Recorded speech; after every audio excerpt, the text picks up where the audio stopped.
Почитувани, во време кога цените на основните производи и трошоците за живот незапирливо растат, премиерот Христијан Мицковски ја пласира тезата дека инфлацијата е последица на зголемените плати и пензии. Тоа не е вистина. Тоа е маневар со кој вината за економската состојба се префрла врз работниците и пензионерите, а не врз вистинските причини. И податоците го потврдуваат ова. Ако ги погледнеме последните статистички податоци за споредбата на просечната плата и потрошувачката кошница, ќе видиме дека трошоците растат двојно побрзо од растот на платата.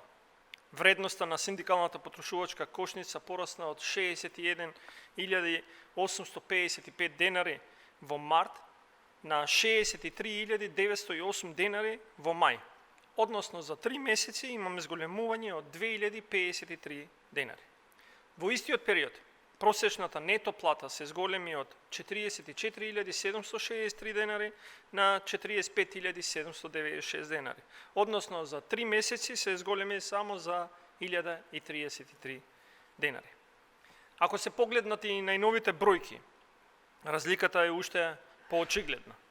Во јуни кошницата достигна 64.698 денари, а во јули 65.328 денари, што значи дополнителен раст од 1.420 денари за само 2 месеци.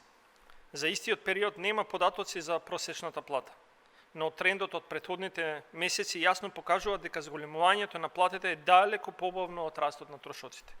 Реалната куповна моќ на граѓаните паѓа. Тврдењето дека платите ја туркаат инфлацијата е економски неодржливо. Премиерот зборува и за пензиите како причина за поскапувањето, но фактите го демантираат. Во март имаше еднократно линеарно зголемување од 2500 денари, но тоа не стана тренд. Во април просечната пензија падна на 26.163 денари, во мај беше 26.157 денари, а во јуни едва и се врати на 26.207 денари. Пензионерите и понатаму живеат на граница на екзистенција. Нивните примања едва ги покриваат основните трошоци. Обвинувањата дека тие предизвикуваат инфлацијата е економски и морално погрешно. Почитувани, јазот меѓу приходите и трошоците уште повеќе се потврдува кога ќе се погледнат и другите ценовни индикатори. Индексот на трошоци на живот во јули е за 4,8% повисок од истиот месец лани, а индексот на цени на мало за цели 5,3%. Само еден месец претходно, овие стапки беа пониски, односно изнесуваа 4,5 и 3,7, што значи дека цените забрзуваат, а тоа се случува без раст на примањата.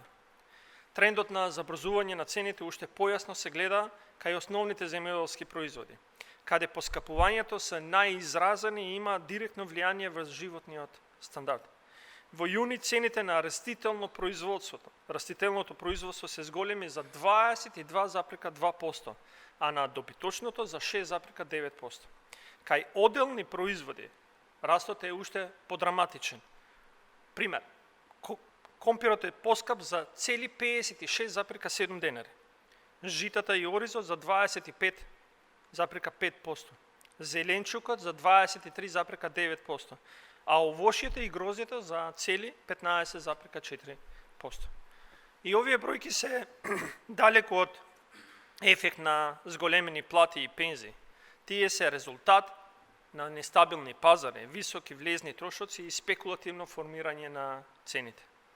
Владата се потпира на импровизација и пропаганда, наместо системски да го искористи законот за нефер трговски практики кој може да намали цени и до 30% преку санкционирање на неправедните профити, таа продолжува да води политички маркетинг.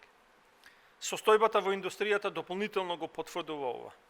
Во јуни тоа пораснала само за 0,5%. Односно, економијата не е прегреана од поборувачката. Во енергетиката, зависноста од увоз дополнително влијае на цените. Во мај увозот на електрична енергија се зголемил за 25,9%, а извозот за 11,1%. И ова покажува дека енергетските фактори се меѓу причините кои придонесуваат за растот на цените, а не зголемување на платите и пензиите. Минималната плата од март е 24.379 денари, утврдена еднострано, без синдикати и без социјален диалог.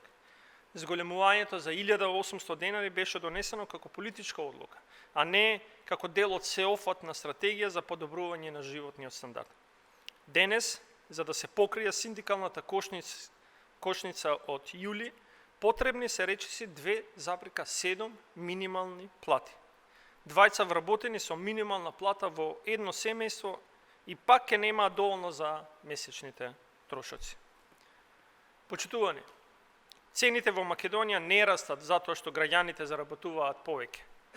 Растат затоа што нема стратегија за економска стабилност, затоа што се толерираат монополски структури и шпекулативни маржи, затоа што зависиме од увоз за основни добра. Обидот да се префрли вината врз работниците и пензионерите е политички срамен.